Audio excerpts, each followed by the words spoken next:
नमस्ते, अभिवादन आपका इनोसेंट इन्वेस्टर के इस नए वीडियो में आपके लिए डिस्क्लेमर। बाजार की बात करेंगे। बाजार में कैसा मोमेंटम रहा आज। बाजार 14,500 के आसपास क्लोजिंग दी है, जो कि बहुत बड़ा साइकोलॉजिकल सपोर्ट है बाजार के लिए। उसके ऊपर बाजार ने क्लोजिंग दी, यही एक अच्छी चीज़ हुई घटित, जो आज को मतलब आज हम पॉजिटिव कह सकते हैं। बाकी आज कुछ भी ऐसा नहीं हुआ बाजार में जिसको हम पॉजिटिव साइड देख सकते हैं। ठीक है, सिचुएशन अंडर कंट्रोल है या नहीं, सिर्फ साइकोलॉजिकल बेसिस पे है। ओवरऑल सिचुएशन अगर आप इंडिया लेवल पे देखोगे तो थोड़ी सी वहाँ पर दिक्कत होती हुई दिखाई दे रही है। कोरोना केसेस ऊपर के लेवल पे स्टेबल हुए हैं, कुछ लोग कह रहे हैं जांच कम हुई है, इस कारण ऐसा हुआ है। बाकी जो दिक्कत आ रही है वो अलग लेवल की है। आप देख रहे हैं आईपीएल तक को पोस्टपोन करना पड़ा है। अब आईपीएल पोस्टपोन हो जाए तो ये बिल्कुल एक सेंटिमेंट नेगेटिव ही है अपने देश के लिए।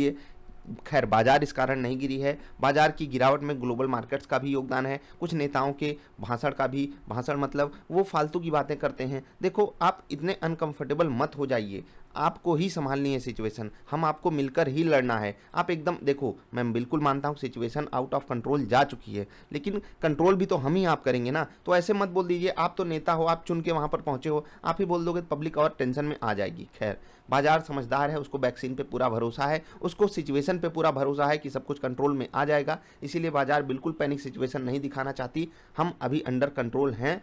Let's hope for the best कि आगे चीज़ें पॉजिटिव हों। अब बाजार ऊपर से प्रॉफिट बुकिंग की शिकार हुई। कल ही मैंने आपको बताया था कि ऊपर के लेवल पे आप कॉन्फिडेंस में मत आइएगा। बाजार में डेटा थोड़े से नेगेटिव बन के आ रहे हैं।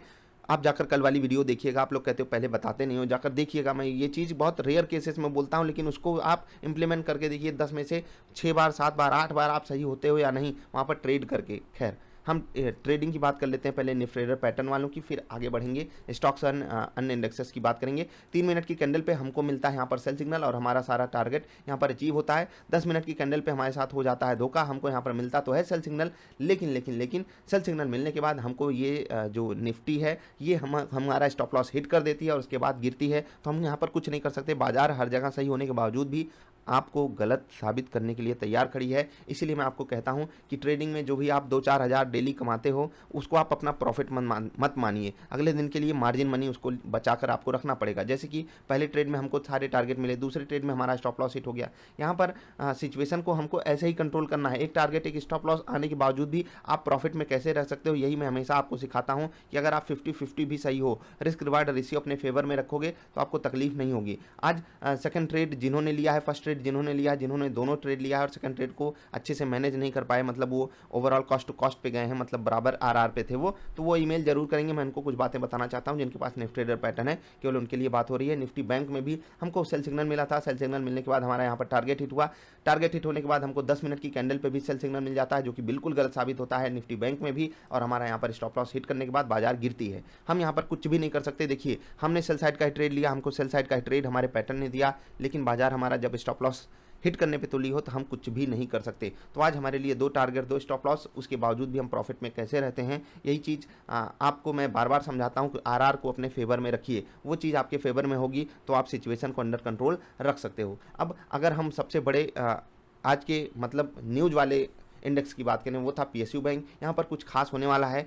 स्टॉक में मतलब जितने भी स्टॉक्स हैं पीएसयू बैंक्स में, वो सब बड़ा वॉल्यूम आज दिखा रहे थे और बड़ा मोमेंटम भी ये इंडेक्स आज दिखा रहा था। क्लोजिंग ही 0.4% ऊपर दिया है, जबकि ये 8% के आसपास की तेजी दिखा रहा था इंट्राडे के दौरान। ठीक है, तो काफ़ी मदद की इसने बाजार की, लेकिन क्योंकि वेटेज इनका कम है, प्लस ऊपर से यहाँ पर भी प्रॉफिट बुकिंग आ गई, बाजार को ये बचा नहीं पाए। ठीक है, तो ये तो था जहाँ पर बाजार को चोट पड़ी ऊपर के लेवल से। बाकी आप देखोगे एचडीएफसी बैंक ये आज ऊपर के लेवल पे यहाँ पर भी बिल्कुल कॉन्फिडेंस नहीं रहा। उसके बाद रिलायंस भी बाजार को बिल्कुल तोड़ रहा था आज। टाटा कंज्यूमर, ये मतलब इतनी बड़ी कैंडल आप ढूंढ कर दिखाइए इसमें कब बनी थी। बहुत रेयर चांसेस में ऐसी कैंडल बनती है।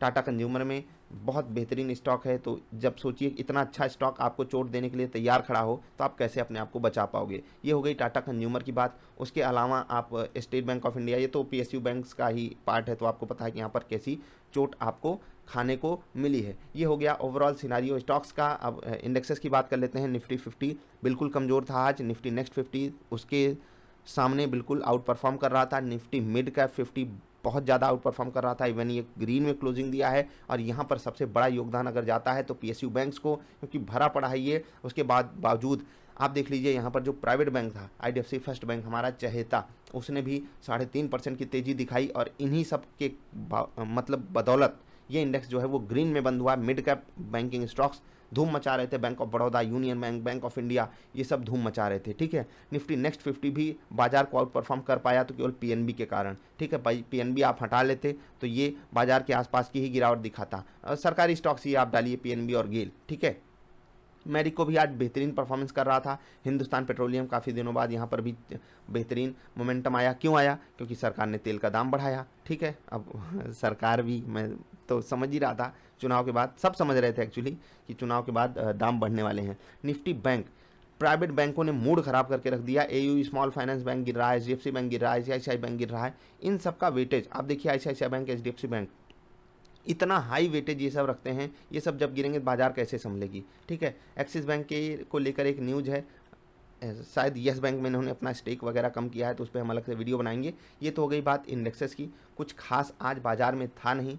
हमारे लिए सबसे ज़रूरी चीज़ ये है कि ऊपर के लेवल पे जो प्रॉफिट बुकिंग आती है उसको हम अच्छे से डील कर पाएँ, उसकी सिचुएशन को हम अंडर कंट्रोल रख सकें। और इन सब चीज़ों के लिए आपको कई सारे पैरामीटर्स को एनालाइज करना पड़ता है।